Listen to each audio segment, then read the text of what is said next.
Hi, everybody. Can you hear me now? Maybe? No? A little bit?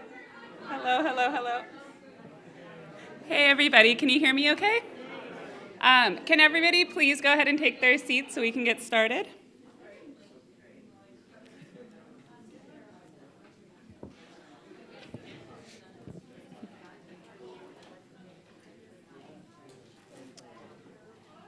For everybody who's just joining us, if you could please find a seat in the front half of the room, we would really appreciate it. It's on YouTube, if you look at the Cooper Union YouTube. Yep, you're starting.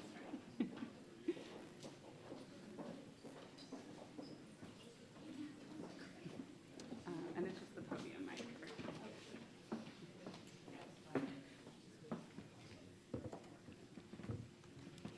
Hi, everyone. For those who don't know, I'm Laura Sparks. I'm president of the Cooper Union, and it is such a pleasure to welcome you all here this evening in person. So nice to see everyone. It just makes such a difference to all be in the same room together. And I want to welcome you to the Cooper Union Alumni Association's 2023 Founders Day Awards. It's such an honor to have all of our awardees here tonight and to welcome you here tonight to really honor this outstanding group of alumni for their achievements in architecture, art, engineering, and public service. This year we honor 5 distinguished alumni, each of whom in their work, careers, and practices embodies an unwavering conviction that unites all graduates of the Cooper Union, the conviction that a better world is always within reach and that we have an opportunity to impact it. My congratulations to tonight's honorees, Mitch Epstein for the Augustus Saint-Gaudens Award, John Peter Cerone for the Peter Cooper Public Service Award, Sam Anderson for the John Q. Hejduk Award, Irwin Gruverman for the Ganodon Award, and Kelly Occhiuzzo-Zack for the Alumna of the Year Award. Can we have a round of applause for all of them?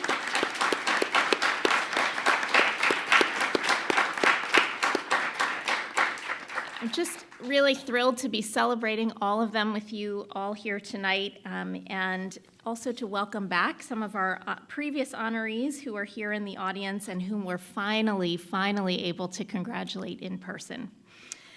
I also want to thank everyone in this room, our alumni family. I want to convey really my sincerest gratitude on behalf of Cooper Union. You really set a leading example for our students and the range of far-reaching impact that a Cooper Union education can have in the world. I'm just constantly amazed by the diversity of things that our graduates are doing out in the world. And it's really because of you that our institution is rightly known as a place that inspires generation after generation of civic-minded creators, builders, thinkers, and visionaries. It's also because of alumni like you that the Cooper Union has continued to make tangible progress on the path back to full tuition scholarships, even with the challenges and the disruptions of the pandemic over the last few years. I think, at the beginning when people asked me whether the pandemic was going to have an impact on our path back to tuition-free education for all of our undergraduates, I honestly had to say, I have no idea.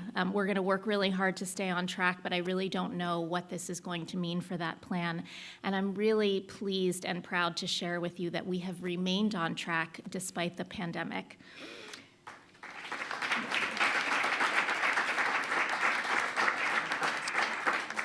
Just a few specifics on that front. I'm pleased to share that for the 5th consecutive year, the Board of Trustees voted to hold tuition flat for our undergraduates. So tuition for the 2023-2024 academic year will remain the same as it has been since the fall of 2019. And in addition, scholarship levels have continued to increase each year, and they will again next year, raising the amount of tuition covered for all undergraduates on average to 80%. So we're just getting closer and closer to being back to tuition free.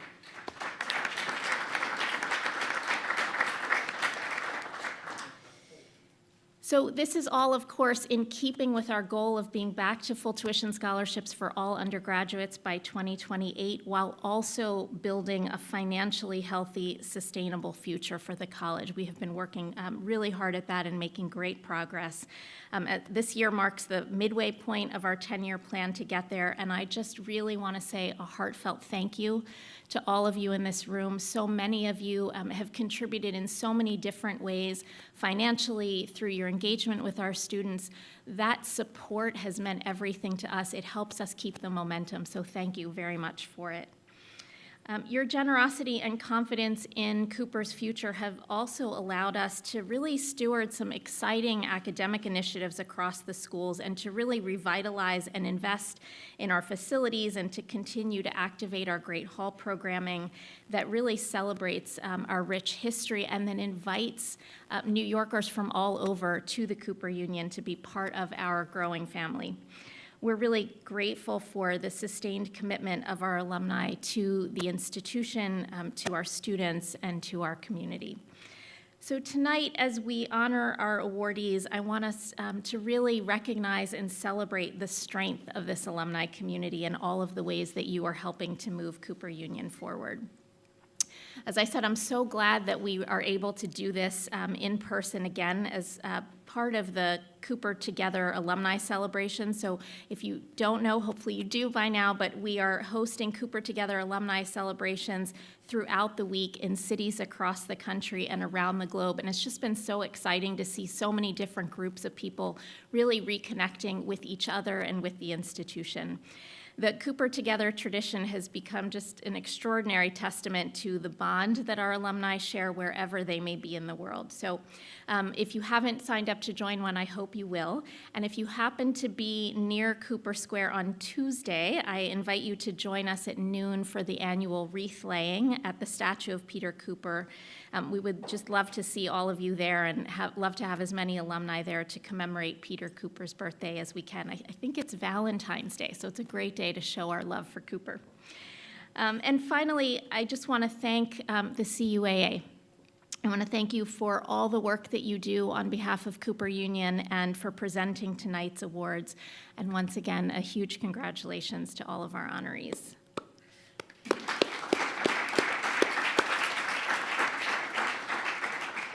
So now let me introduce Sierra Lowe Fowler. It's such a pleasure to introduce her. She's the CUAA's Awards Committee Chair. Sierra is a 2014 civil engineering graduate of the School of Engineering. She recently stepped into a new job as staff data engineer at Hinge. Before that, she worked as a senior data architect at a prime brokerage called Clear Street and has worked in various roles at fintech startups here in New York. Sierra received the Young Alumna Award of the Year in 2017 while serving her first term on the CUAA Council. She was the communications chair for 2 years until she was elected treasurer of the CUAA in 2017. The year before that, Sierra also received the Golden Torch Award from the National Society of Black Engineers alumni chapter, and during her time at Cooper, Sierra was a student leader in the Student Council, the National Society of Black Engineers, and the Black Student Union. I met Sierra a few years ago. I remember we were talking on the alumni terrace, and I was just so moved by her energy, her creativity, her spirit, and her connection to Cooper. So really glad to have you in this role and being so active in the Alumni Association. So thank you, Sierra, and thank you all once again for your ongoing support of the Cooper Union, and congratulations to tonight's awardees.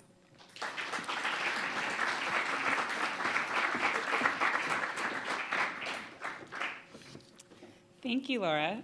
I am so excited to welcome all of you to the 2023 Founders Day Awards ceremony.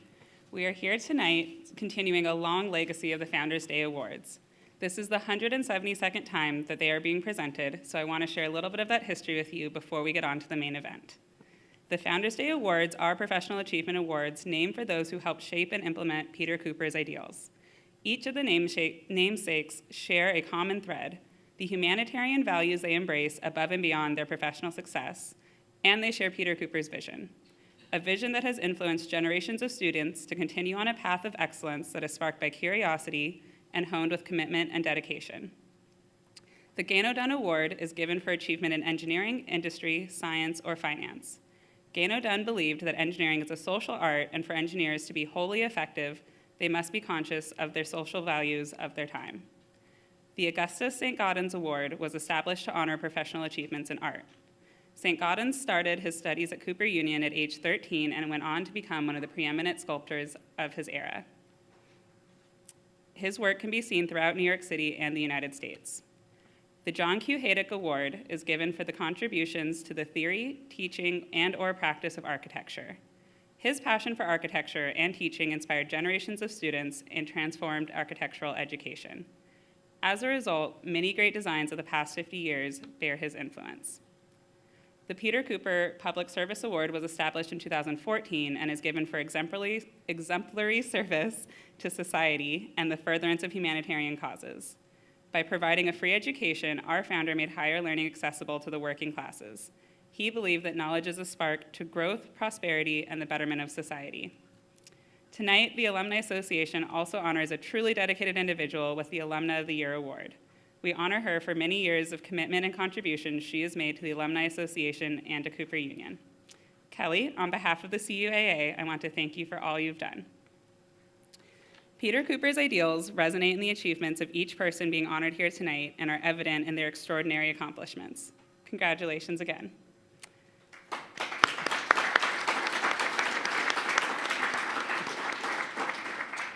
As Laura mentioned, we did invite our 2021 and 2022 awardees to join us here tonight, and I would like to ask Susan Shaw, Anna Brooke, Jennifer Lee, and Steve Walby to join me on stage for a quick photo op and to introduce all of you.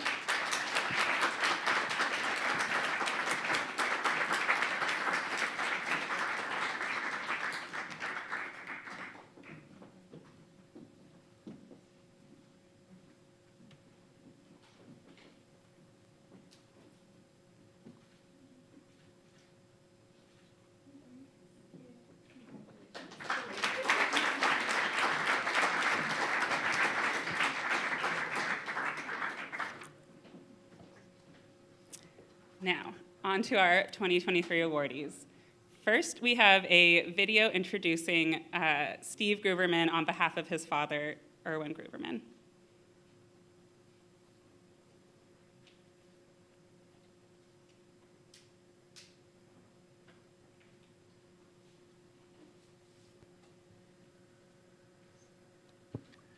Hello, my name is Stan Gruverman, and I'm so excited to introduce the 2023 Peter Cooper Ganodon awardee. Each year, this award is given to a living alumnus of either the School of Physics or the School of Engineering for outstanding achievement in engineering, industry, science, or finance.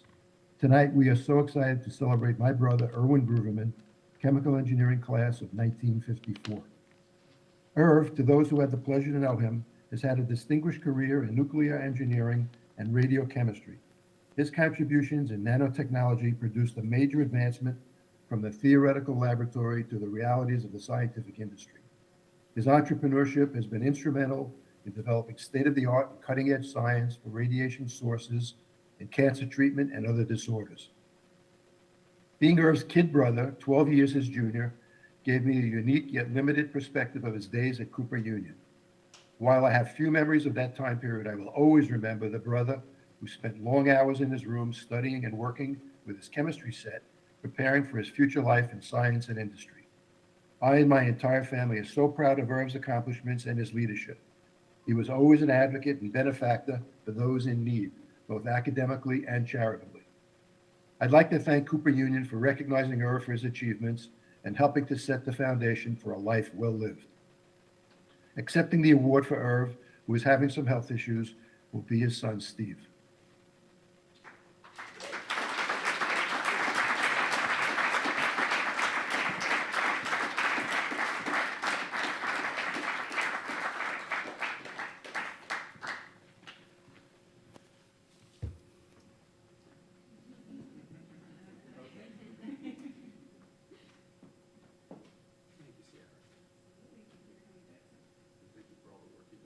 Getting us all to be here.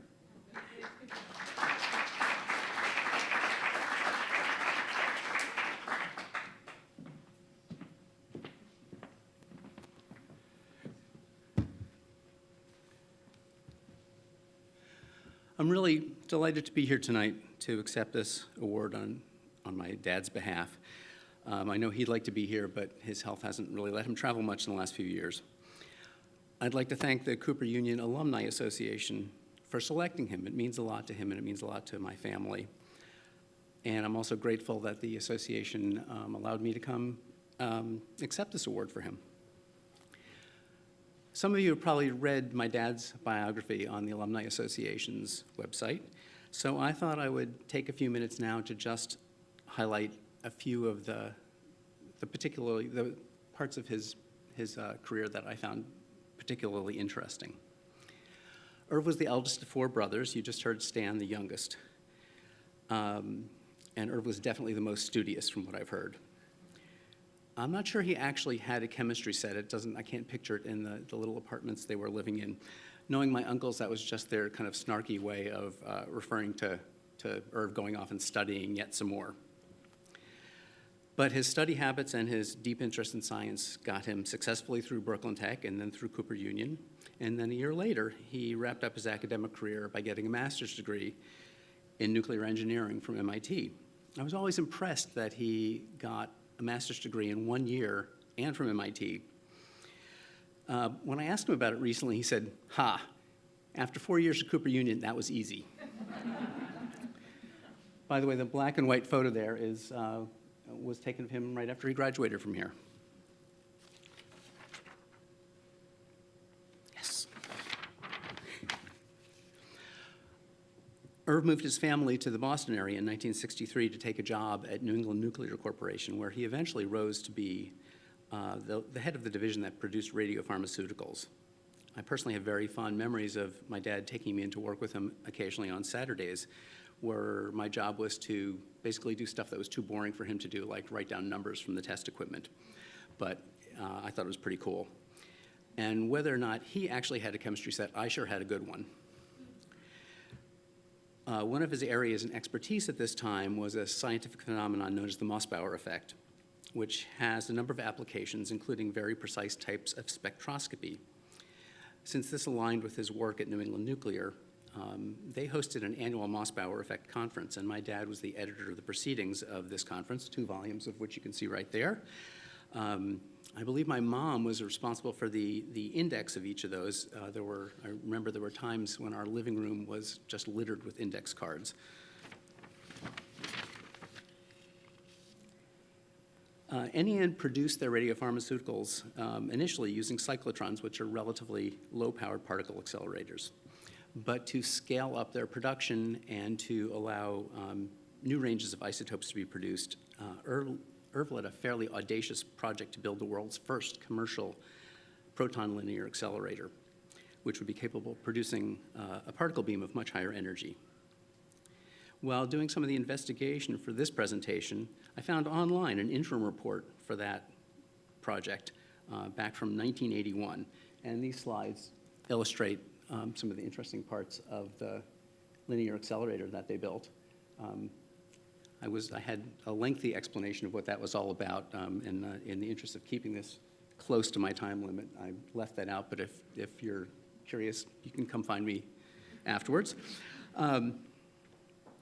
But a very basic description of how this type of linear accelerator works. A focused stream of particles is directed into a chamber that contains a high-energy alternating electric field. Inside the chamber is a series of smaller containers that shield the particles from the polarity that would slow them down, and at the same time focus the beam using magnets. When the particles emerge from these drift tubes, they are exposed to the polarity that accelerates them. And the reason I went into this explanation is on this slide. I wish I could have found a picture of the actual building that the linear accelerator in, because it was very impressive. But the photo on the left is a similar kind of device, newer and larger, but I wanted to give you some idea because it was really so impressive. The object in the middle photo is a memento. Oh, it's not very well in focus, but hopefully good enough, that the linear accelerator team gave to my dad. What you see in the center is a cross-section of one of the drift tubes I just mentioned. You can see in the very center there's a hollow copper tube that the proton beams went through. Surrounding that are powerful rare earth permanent magnets that would focus the beam, and then around that is the shielding that prevented the beam from being slowed down by the wrong charge. Underneath that is a little plaque that reads, "To the entrepreneur," and I'll say a little bit more about that in the next slide. And then the photo on the right is the back of that presentation with signatures of all the people working on the project.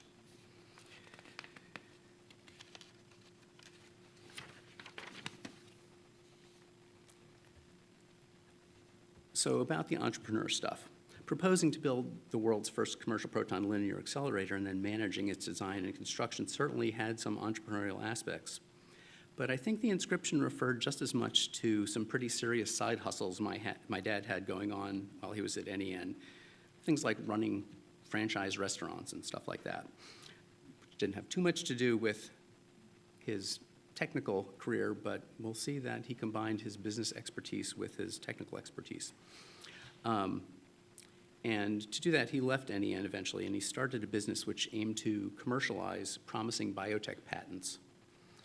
One of these, a novel means of creating ultrafine fluid mixtures, showed so much potential that they decided to focus solely on this, and the result was Microfluidics International Corporation, with Irv as the CEO and board chairman. This slide shows, on the left, a simplified schematic of how a microfluidizer works, and I'll go into that very briefly in a minute.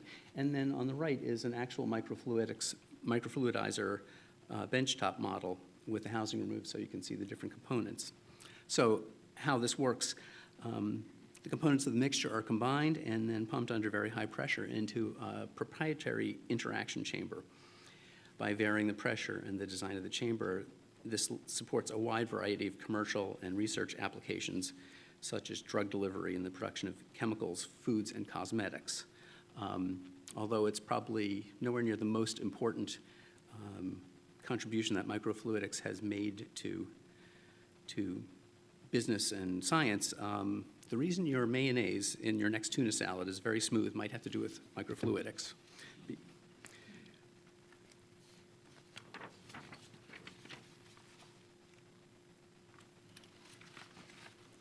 Irv retired from microfluidics in 2007, but continued to be active on the boards of several biotech companies, as well as the board of LaSalle University, which sponsors my parents' wonderful retirement community, LaSalle Village. While living there, my mom, Marge Gruverman, and my dad became increasingly involved in philanthropic work, especially through the university. On this slide, a couple of quotes illustrate two of their favorite projects. On the left, a LaSalle student, pictured with a mentor from her internship, comments on the value of this experience. My parents' contribution to the internship program was that a lot of times students, it was a hardship financially for them to take an unpaid internship. So they provided stipends to a number of students so that they could take advantage of the opportunity and still not have a financial hardship. On the right is a quote from a resident of Coatepec, Mexico, who received a microloan from a fund my parents started as part of LaSalle's service learning program in that region. This fund has helped many residents build homes, start businesses, and obtain medical care that they would not have otherwise been able to afford.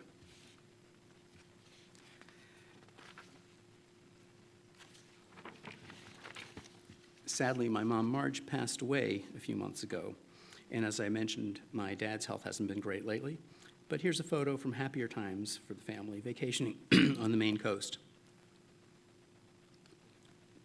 I wanted to show this photo in conclusion because of one particular way why I am grateful that my dad has got this award.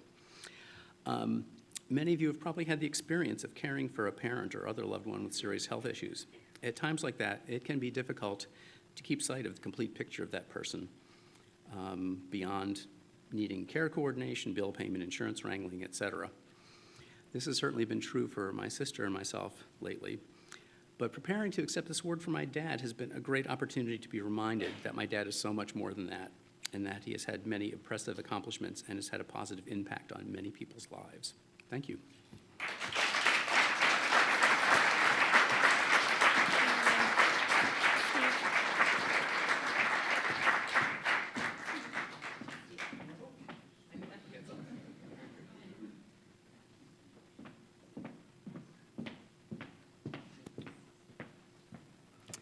Thank you so much for sharing with us, Steve. I'm very glad that we were able to honor your father before he passes, as these awards are for living alumni, so we're really happy to have you and some of your family here and be able to take the time to honor him.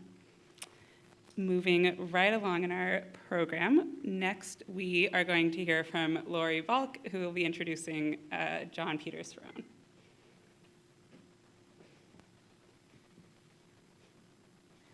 Good evening.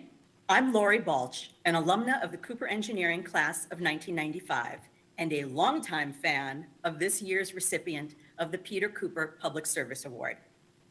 Each year, this award is given to a living alumnus of any of the schools for outstanding public or humanitarian service. Tonight, we are incredibly excited to celebrate one of my classmates and dear friends, John Cerone, engineering class of 1995. I met John shortly after entering Cooper, and he quickly became a close friend. John was everywhere, a freshman orientation counselor, a student council representative, and especially a key member of the editorial board of the Cooper Pioneer student newspaper. Oh, the innumerable late nights our newspaper staff spent laboring over the creation of what we hoped was top-notch student journalism. John himself spent 2 years as editor-in-chief, recruiting and rallying staff, overseeing production, and most importantly, supporting and defending justice and journalistic principles when the occasional but inevitable friction arose with the community at large. It is no stretch to say that John had a prominent focus on public service throughout his Cooper tenure. But it wasn't because of his volunteering activities that everyone on campus knew John. It was because he took a deep and genuine interest in all those around him. Whether you were an engineering student, art student, or architecture student, John somehow found a way to deeply engage with you and foster a natural, earnest human connection. He thrived on building relationships within the exceedingly diverse Cooper student body and making everyone in his sphere feel seen and heard. Compassion has always been a fundamental cornerstone of John's personal makeup. So it is perfectly fitting that John has gone on to a thriving career as an international human rights attorney and professor of public, international, and humanitarian law. The Peter Cooper Service Award was practically created with John in mind. I am thrilled to introduce John Cerone as its newest awardee.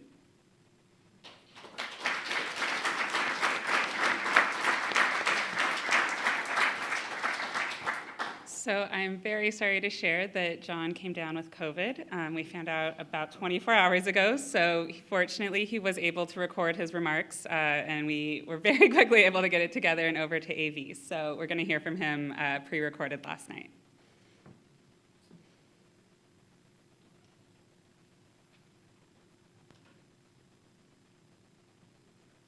Good evening.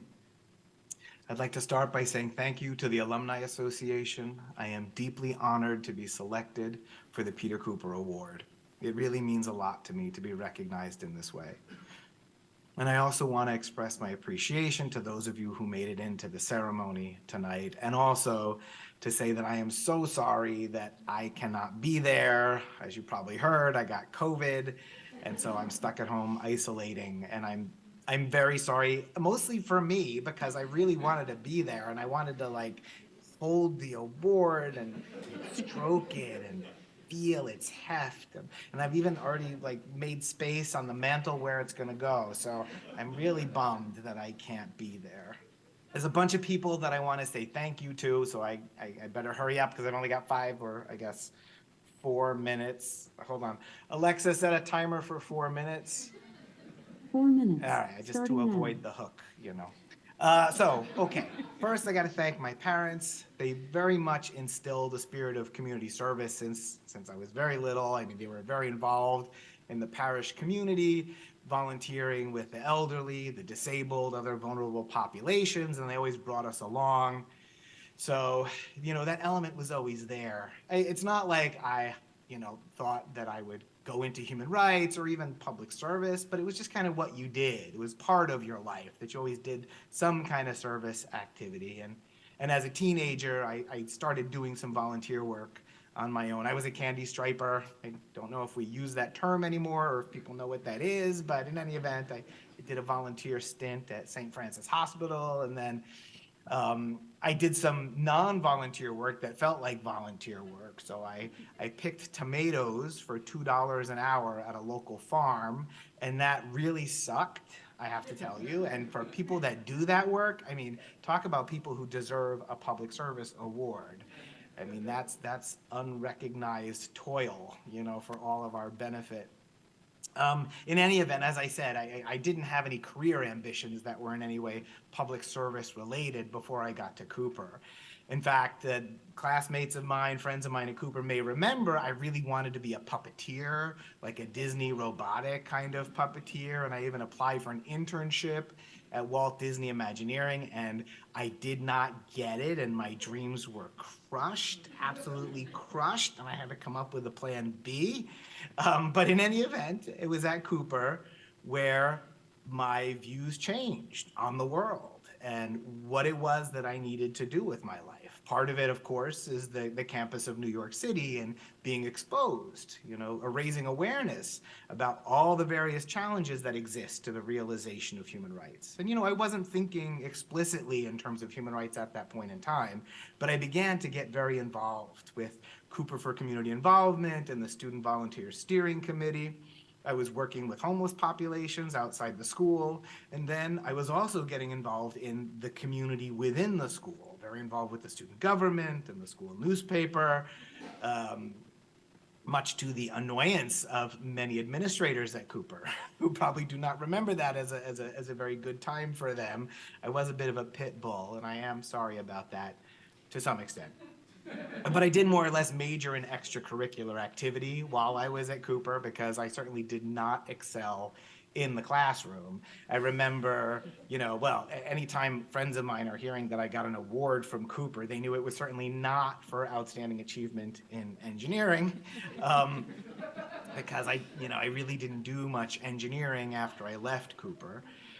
I knew that I wanted to do work that was more not just people-oriented, but where the work itself was more or less directly on people. And so law school seemed to be a good pathway for that. And then ultimately, I went into international law. I did an internship with a human rights NGO, and that really kind of sealed the deal in terms of where I wanted to focus my efforts in my career. But there are so many things at Cooper that influenced me. And part of that was really Peter Cooper's ideals. And I very much appreciated the school's efforts to instill those ideals in the students. Part of it was the people that surrounded me. I had such a wonderful group of friends at Cooper. I mean, there were my campus moms, Mary Rakonen and Melissa Benka, Alan Wolf, one of my professors, he taught a course on legal and ethical aspects of engineering, which was pivotal and definitely pointed me in the direction of law school. Then the life lessons I learned from the engineering school dean, Eleanor Baum, who taught me, Alexa canceled. Okay, just give me one more minute. Eleanor Baum, who taught me that one should not bite the hand that feeds him, and that is literally a quote. And then there was Linda Lemise, and I really was a pit bull with Dean Lemise, the Dean of Student Affairs, and nonetheless, she wrote me the most glowing recommendation for law school. And so I will never forget, that I owe her that debt of gratitude. And then there were my amazing friends, like the core group of friends I had from orientation right at the very beginning, John and Monica and Angela and Anna and Joe, and then Rubina, Sue and Amy and Nora and Jamie, and the rest of the 35th Street crew. There was Naresh and Yvette, and then the elders who advised me, like Scott Line, who certainly had that sense of community involvement. In fact, he always needed to know what was going on, which was partially down to nosiness, but not entirely. I mean, he really cared about the community, and he cared about fairness, and he wanted to make sure that there were rules in place to protect that concept of fairness. And then, of course, Lori Friedman Balch, my partner in crime on the Cooper Pioneer, and despite being younger than I, she always had the wisdom of an elder. And really, so many good-hearted, intrinsically decent people at Cooper were a great influence for me and a great community. And so I want to thank you all for everything. It's really just been such a blessing. So again, I thank you and good night.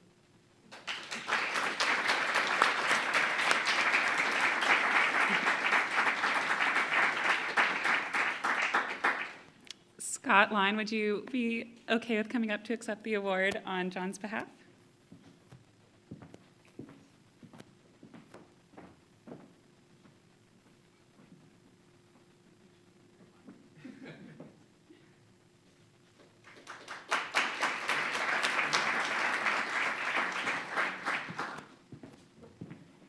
All right.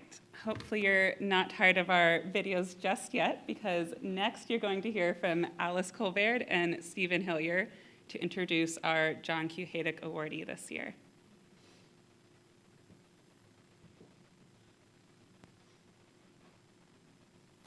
Hello, my name is Alice Colvard, and I was part of the architecture class of 2016. And I'm Stephen Hillier, and I was part of the architecture class of 1990. We are very excited to introduce you to the 2023 John Q. Hejduk awardee. Each year, this award is given to a living alumnus or alumna of the School of Architecture for outstanding contributions to the theory, teaching, and/or practice of architecture. Tonight, we are excited to celebrate our colleague and friend, Samuel Anderson, architecture class of 1982.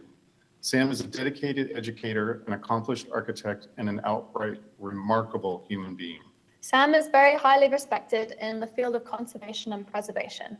In 2020, he was awarded the Allied Professional Award by the American Institute for Conservation. He is more or less a celebrity in the conservation community, and I have witnessed conservators positively swoon in his presence. As an archivist, I really appreciate Sam's work in the realm of conservation spaces, galleries, and collection storage. His practice is focused on aiding collecting institutions in working toward their goals for conserving our collective cultural artifacts. Sam is personally involved in every project in the office and somehow manages to remember every detail. His commitment and enthusiasm are unwavering, and his sense of humor carries the office through challenging circumstances. He employs a majority of Cooper alum in his office, and more than half of the staff are women. He does all of the above while remaining incredibly down to earth. A good example of this is his love of Crocs. Sam's architectural practice also includes work at Cooper Union, where he's made several sensitive updates to John Hejduk's 1970s interior renovation of the foundation building. They include the Peter Cooper Suite, the Great Hall, and most recently the ACE Lab. Each full semester at Cooper, Sam teaches building technology and works with his students to fabricate full or half-scale construction details of buildings they are analyzing in their third-year design studios. And Sam doesn't just teach at Cooper, he is deeply embedded in the committees that shape the pedagogy and pedagogical objectives of the school, and he brings an incredibly thoughtful approach to that work. Something you might not know about Sam from his student days at Cooper, in 1980, he and fellow student Mary Gersh conceived an architecture competition where students would make architectural models using food. Titled Edible Architecture, the event was juried by School of Architecture faculty and invited guests. In its second year, architecture critic Paul Goldberger attended the competition and even wrote about it in the New York Times. And the best part of these competitions, after the winners were picked, everybody dove in and had the pleasure of eating the models. Having spent time with Sam in both contexts, academically and professionally, I see him as equal parts a passionate architect and a devoted educator. And this falls outside the categories for which he deserves the award, but I think it's worth mentioning that Sam is also a devoted husband, father, and grandfather. Sam is passionate about educating architects and helping graduates grow into their professional careers, and he's built a remarkably successful practice. He literally lives and breathes the discipline of architecture. I think of him as an architect's architect. We could not be happier for him to be receiving the 2023 John Q. Hejduk Award.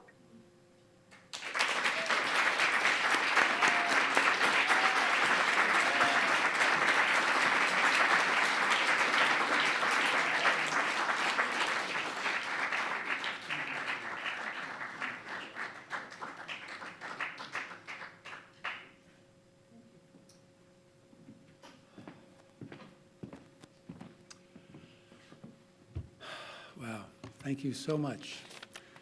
Thank you, Stephen and Alice. Thank you, Cooper Union Alumni Association. This award means so much to me. Honoring, as it does, such an unusually creative and influential man. Here are Hejduk's early illustrations for Aesop's Fables. And here is a concise inventory of 18 years' worth of his work. This award means a lot to me also because previous recipients include women and men of impressive intellect and achievement. I deeply appreciate the award committee's decision to add me to that group, so thank you. Indeed, I have many people to acknowledge and thank. First, there's my wife, Leslie Avazian, a playwright, actor, and teacher. We've been partners since before I was a student here, and that's a very long time. She's my sweetheart. As a frame of reference, Hedick is known for his inventiveness, but he was also someone with a strong sense of morality, the issues one chooses to address in one's architecture or art, and how one goes about creating that and sharing it with others. In Leslie's approach to playwriting and teaching, she is a similarly fierce morality, and I've benefited deeply from being at her side all these years. Our son Ivan is an incredibly talented musician and a gifted writer. He has a sly sense of humor, too. His wonderful songs, stories, and commentaries provide Leslie and me both with steady inspiration and deep joy. You should check him out at cybertech.world and YouTube. Third, there are the people who have worked alongside me in my practice. I would not be standing here without them. Here's a snapshot of just a few of them, but over 30 years there have been many, and they've generated wonderful ideas and energy. And we try not to work too hard. I wish I could acknowledge them all, but I must identify two for sure, Eddie Gormley and Mandy Liu. They're both very intelligent and generous individuals. Mandy has worked with me for about 15 years, and Eddie, who graduated from Cooper in 1990, for almost 30. They've been crucial to the firm's success, and a big chunk of this award belongs to you. Next, there are Cooper Union's architecture students, wonderful, positive, young people. Here are some of their construction details in the next few slides. I love teaching at Cooper. The students are inquisitive, open-minded, and bright. I've learned and benefited so much from being with them and witnessing their discoveries and growth. So I'm indebted to former Dean Tony Vidler for inviting me to teach both building tech and studio, and to Nader, Elizabeth, and Haley for keeping me in this vibrant place. Which brings us back to John Hejduk. So the first time I heard John Hejduk speak was before I was a student here. I attended a lecture he gave at the Institute for Architecture and Urban Studies back in 1977, and he spoke about his architecture. And towards the end, he showed this image from the book Babar the King. And in it, you can see the good guys chasing the bad guys. And the good guys here on the far right are virtues, while the bad guys represent weaknesses and inadequacies. Hejduk noted that in this picture, the good guys all look alike, and the bad guys look weird and different. And his point was, that's not accurate. Hejduk believed that being unusual and different are valuable and good, and conformity, not so much. And that is how he led the Cooper Union School of Architecture. There's a couple of his later sketches here. Each studio had several teachers with distinct, even opposing views. This was hard for us students at first. Each semester we'd wonder, why did he pick that person? And how do we reconcile all these different criticisms? But we discovered that what we learned from those people whose ideas seemed to be odd at first were really valuable things. And that unlike so many schools where singular guidance leads to mimicry, here we were prodded to sort through competing views and develop our own arguments. Happily, that pedagogy survives to this day. Finally, I would like to thank my dear granddaughter, Viola, for keeping alive family traditions in architecture and the performing arts. Thank you very much.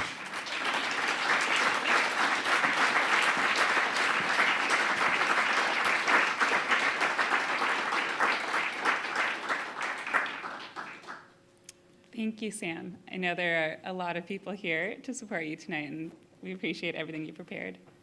Next, Brian Rose is going to come up and introduce our next awardee in person.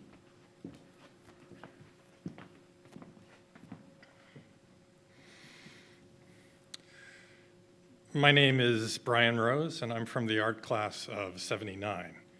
It's my pleasure to introduce the recipient of the 2023 Augustus Saint-Gaudens Award. Each year, this award is given to a living alum of the School of Art for outstanding professional achievement and contribution in the arts.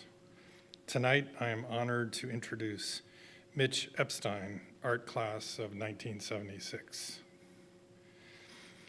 Mitch and I came out of a photography program that produced a number of influential art photographers and professionals. While at Cooper, Mitch studied with Gary Winogrand, Todd Papageorge, and Joel Meyerowitz, one of the pioneers of color photography. He went on to a career of astonishing depth and breadth, encompassing both still photography and film. He has produced 17 books, and his work has been collected by major museums around the world. Although he has made any number of iconic individual images, I know Mitch's work especially well through his projects. One such project, American Power, started out as an assignment to document a dying town in Ohio, its residents being bought out by an electric company that sought to expand its operation. That assignment led to an exploration of American society.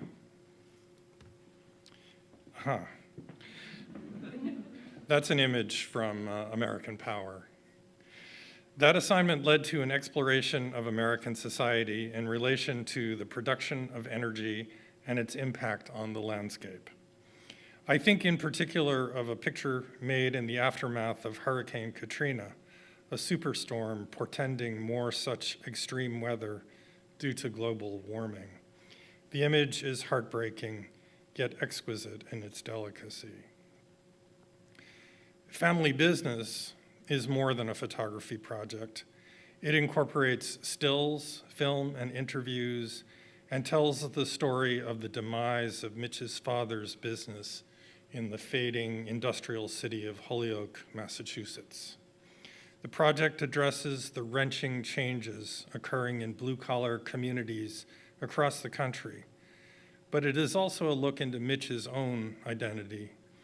In the short film, Dad, Mitch's father struggles to deal with tenants in the aftermath of a fire in a building he owns. In a confrontation with his property manager, he repeats the phrase, "I've been doing this for 59 years." In Family Business, Mitch is not offering easy solace or platitudes, but he is insisting, to echo Arthur Miller, he's a human being and a terrible thing is happening to him, so attention must be paid.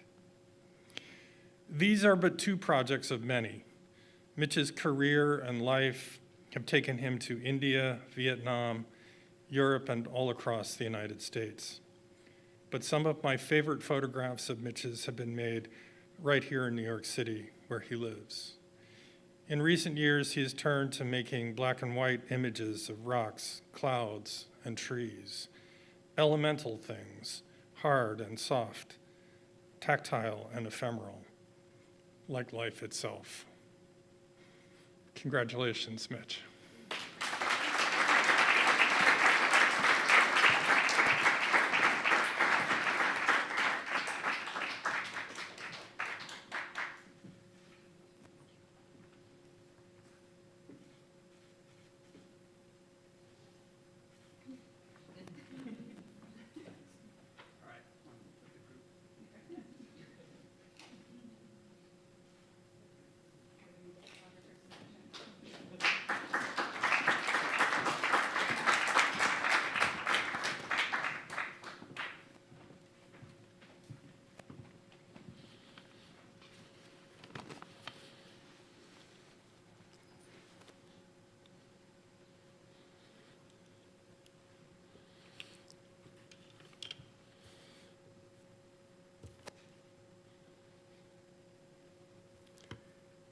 Thank you, Brian, for that generous and thoughtful introduction. Thank you to Cooper Union for accepting me in 1972 as a transfer student. And thank you to the Alumni Association for honoring me with this distinction. 50 years ago, I studied at Cooper with Gary Winogrand in a classroom on this very ground. Gary and other professors turned my head around. Disorientation, risk, failure, and forgetting about the pursuit of making art were central tenets of my Cooper education, all of which guide me to this day. Cooper inspired me to engage with the chaos and complexity of this city and find order, which was thrilling, yet daunting for a 21-year-old new arrival to New York City. The first few images that I'll show were made while I was a student at Cooper and shortly after graduating, while under the influence of my mentors. Madison Avenue, 1973. Topanga Canyon, California, 1974.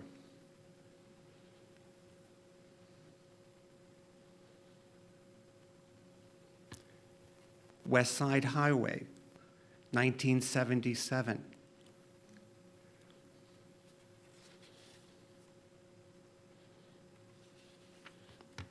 And Ybor City, Florida, 1983.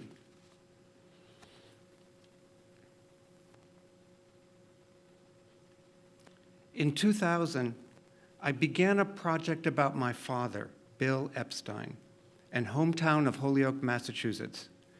I wanted to better understand my father and my home place, but also to look more intently at the psyche and cultural landscape of America, which was becoming my primary subject. By then, I had worked abroad as a filmmaker and photographer in India, Vietnam, and elsewhere for 20 years. This was good preparation for photographing the United States.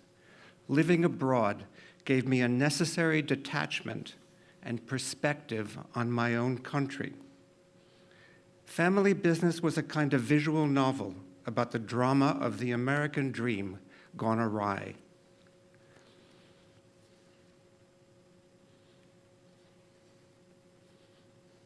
Well, that's Dad, obviously. Flag, 2000.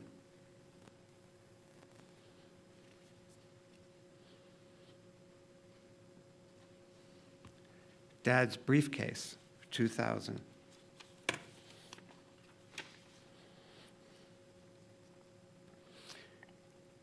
I worked on the series American Power from 2003 to 2008 in 26 states. These pictures ask questions about our cultural dependency on fossil fuel energy and the consequences of that dependency. With American Power, my work became more consciously political. Gavin Coal Power Plant, Cheshire, Ohio, 2003.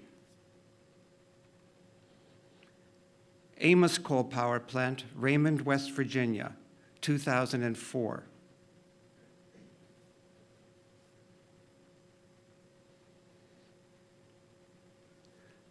Biloxi, Mississippi, 2005.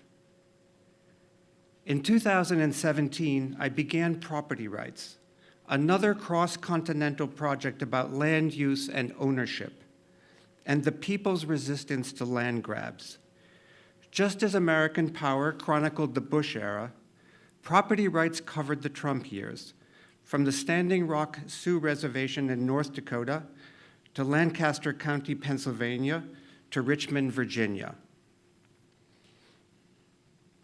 Tree Sits, Camp White Pine, Pennsylvania, 2017.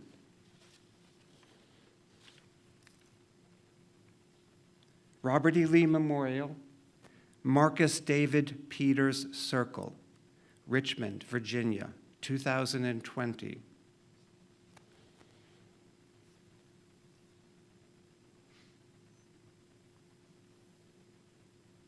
Standing Rock Prayer Walk, North Dakota, 2018. Today, I'm working on a series about old-growth forests and trees. To breathe, every living organism needs ancient trees. which process far more carbon and produce far more oxygen than saplings. What's more, ancient forests are a portal to a pre-colonial landscape of interdependence, where stronger trees share their resources with weaker ones. They flourish in the wild, across millennia, as complex communities, and yet humans continue to harvest them. As we struggle to break free from our self-destructive legacy of unbridled consumption, my goal is to make photographs that ignite wonder in viewers by communicating the mysterious ingenuity of old growth. Ancient bristlecone pine forest, California, 2022. And coastal redwood, California, 2022. Thank you all for coming out today. And thank you again for the award.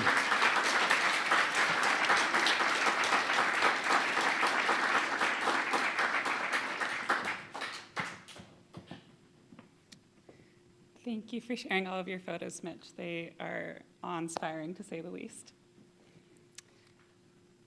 Now, last but certainly not least, we have a video of Laura Spinner introducing our Alumna of the Year.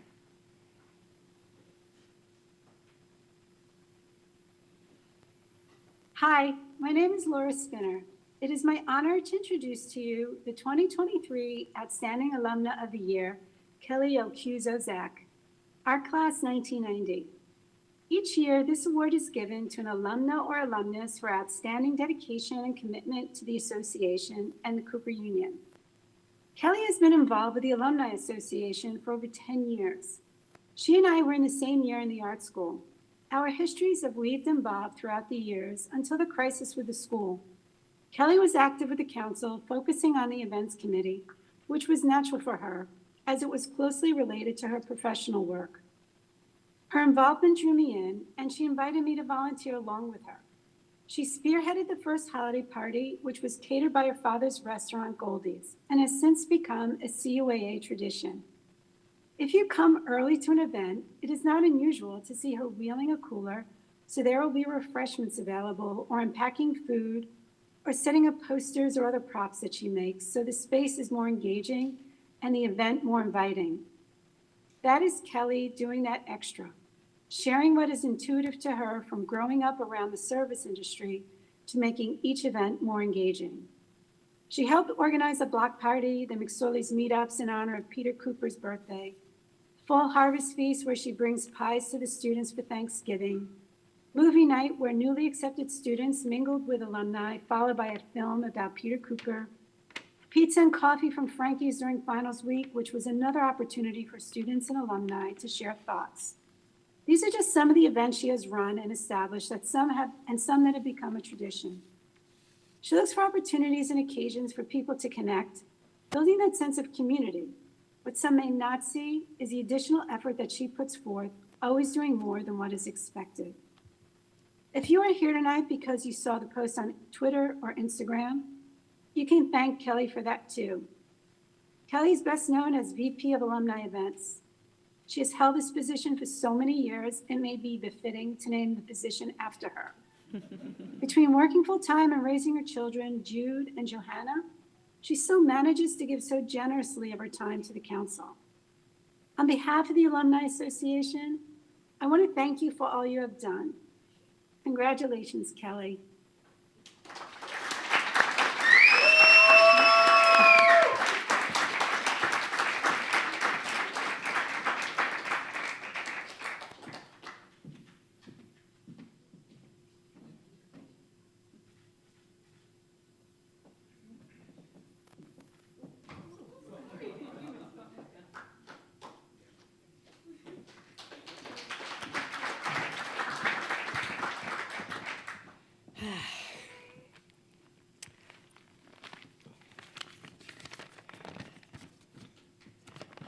I want to thank Laura Spinner, a good friend. We came in together, and we had a long history. Good evening. It is my honor to be here tonight First and foremost, I would like to thank Peter Cooper. Without Peter, without his vision of creating an institution of higher education dedicated to providing a world-class education equal to the best, with the guarantee that this education should be as free as air and water, I would not be standing before you tonight grateful to accept the CUAA Alumna of the Year Award. Of course, all of us know and deeply understand the gift that Peter has provided us. I am humbled to be chosen as Alumna of the Year by my colleagues and friends of the Cooper Union Alumni Association. If you know me personally, you know it is hard for me to accept an accolade like this, and public speaking certainly wasn't one of my classes at Cooper. My support and dedication in the last decade to the CUAA and the Cooper Union was not in search of recognition. I am more comfortable behind the scenes doing the work necessary to organize events that reconnect alumni of all ages to their alma mater and encourage current students to build lifelong connections to the CUAA and the Cooper Union. I like to say that these students will be alumni a lot longer than they will be Cooper Union students. Like many alumni, life after Cooper led me away from the institution. When I was able, my support was solely monetary. I found my way back when Peter Cooper's vision was threatened by a financial crisis that would lead to the imposition of tuition. As a recipient of a free education, I felt that a yearly donation was not enough. I needed to act. Slowly, I became more involved as the crisis grew more dire. The rest is history. I would like to thank my family, especially my mother, who encouraged my talents, supported me through challenging Cooper Union application process so many years ago. Most importantly, I'd want to thank my husband, Bert, my children, who have had to share me with the CUAA. My children, Jude and Johanna, have also dedicated many hours serving pies to the students, hanging out at the block parties, attending student orientation events, or just sitting in the halls waiting for Mama to finish with her meetings. Thank you for letting me support my beloved institution without complaint. Maybe a little complaint. I volunteer not only to give back a precious gift bestowed on me more than 30 years ago, but for them with the hope that one day Johanna will attend the art school, or that Jude may benefit from an education that will not put him into debt for many years. I am just one of a great number of graduates who rally round this institution to ensure the plans Peter Cooper formed will be executed and carried out. I wholeheartedly believe in his vision of free education for all. Thank you.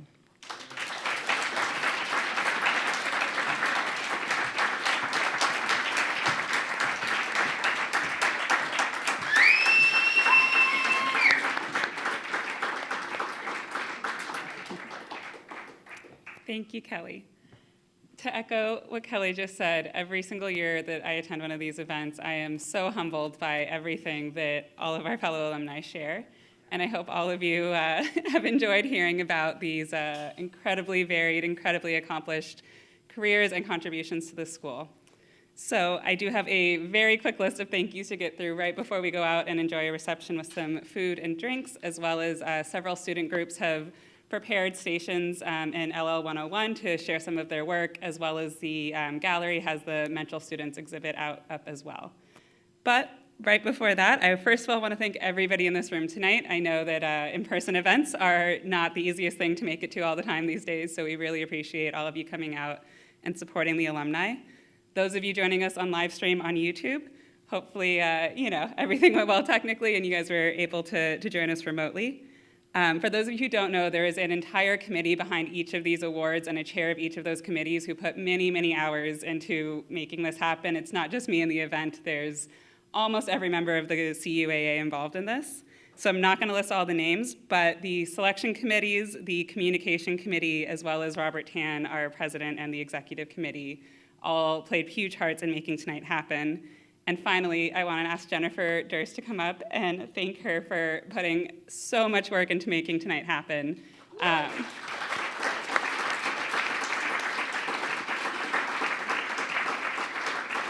As some of you know, the Office of Alumni Affairs has been a little understaffed recently as we were putting this together, so Jennifer has been doing double duty to answer every question and make all of this happen, so I wanted to say a big thank you to her.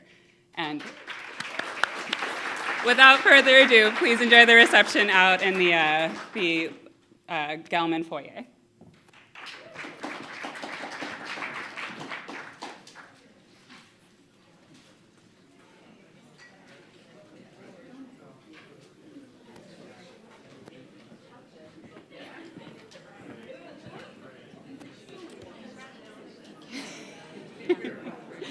Exactly. Ready for